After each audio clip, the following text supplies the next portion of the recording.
Halo guys, balik lagi di channel gue Henry GVD. Kali ini kita akan lanjut ke manhwa satu lagi, yaitu Magic Emperor ya. Masih tentang bercerita Jovan bertemu dengan anak angkatnya, yaitu Gusantong ya. Nah, di sini di chapter 436 nanti ya, kita akan nge-review 436. Yang dimana nanti chapter ini masih berdrama nih ya, si Jongvan lagi mau merencanakan kelicikannya nih ya kan, untuk menghancurkan kaisar. Mungkin dia ingin menghancurkan kekaisaran. Nah, sampai tata dari kaisar jatuh di tangan anak yang berteman sama Jovan ini. Nah, di sini kita lanjut 436 ya. Sebelum ke 436 kita review 435 dulu, sedikit ya sebelum kita lanjut. Jadi di chapter 435 sebelumnya itu benar ya, ternyata si Gusantong ya, atau si Jongvan ini mulai berkelahi lah, masih drama plot politik, dan kaisar pun masih tidak tahu kalau ternyata Jovan memiliki hubungan dengan Gusantong. Nah, inilah yang ngeri ya guys. Takutnya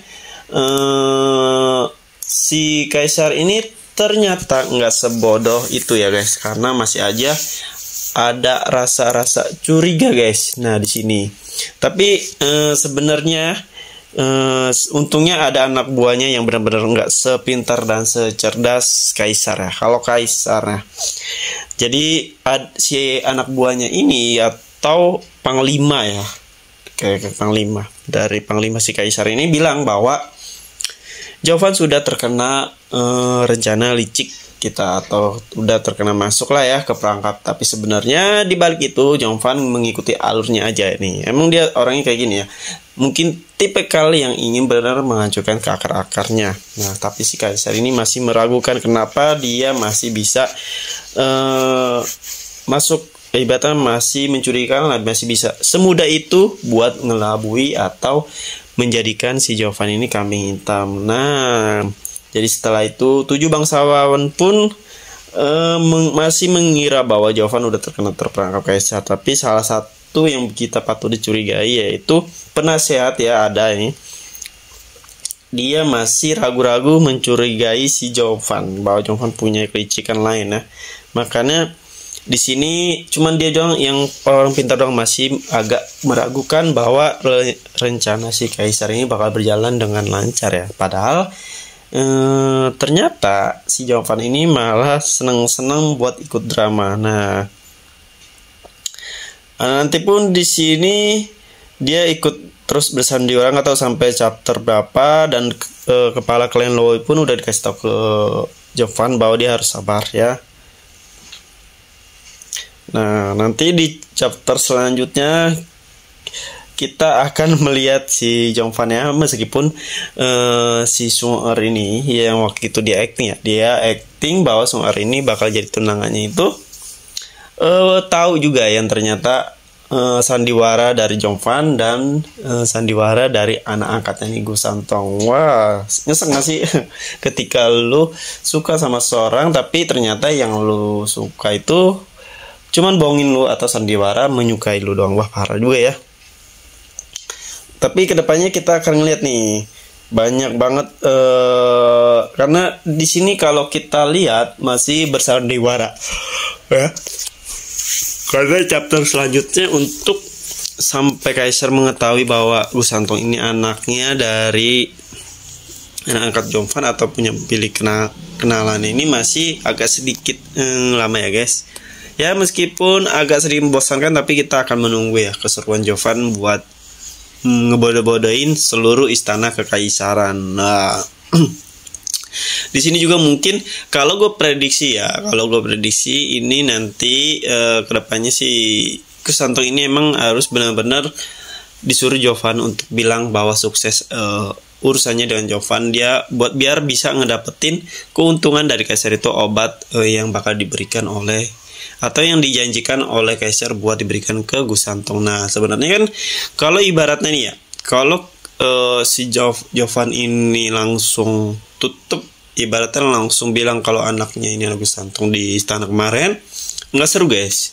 Yang pertama, si Jovan ini bakalan nggak tahu rencana kedepannya Kaisar dan nggak mungkin langsung ngejatuhin ya. Jadi mana ada sih ibarat salah-salahnya Kaisar. Nggak mungkin seorang yang bukan dari anggota kerajaan, bukan keturunan, tiba-tiba ngancurin ke Kaisar. Nggak mungkin.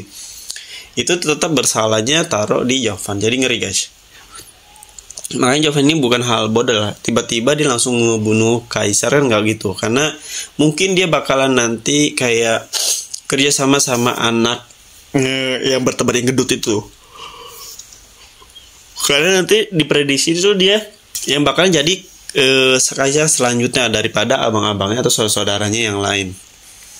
Makanya ketika nanti udah terungkap semua musuh-musuh sampai akar-akarnya kerjasama sama kekaisar lain tuh yang tadi ya, itu baru Jovan mungkin bisa buat ngebunuh atau ngebantai si kaisar ini nih ya, biar nggak bikin recok lagi, biar ketika nanti klan Law ditinggal oleh Jovan, si Jovan bisa lega guys, karena nggak akan terikat mulus sama si klan Law ini nih. Karena dia ini sebelum-sebelumnya gue selalu bilang dia nggak mungkin bakal terus di sisinya si wanita ini ya, atau di klan Law, karena dia punya ambisi, apalagi belum balas dendam ya, dia dikhianati oleh muridnya ya, yang dulu yang udah nusuk atau ngebantuin ngebunuh dia, meskipun dia udah reinkarnasi di tubuh Jovan.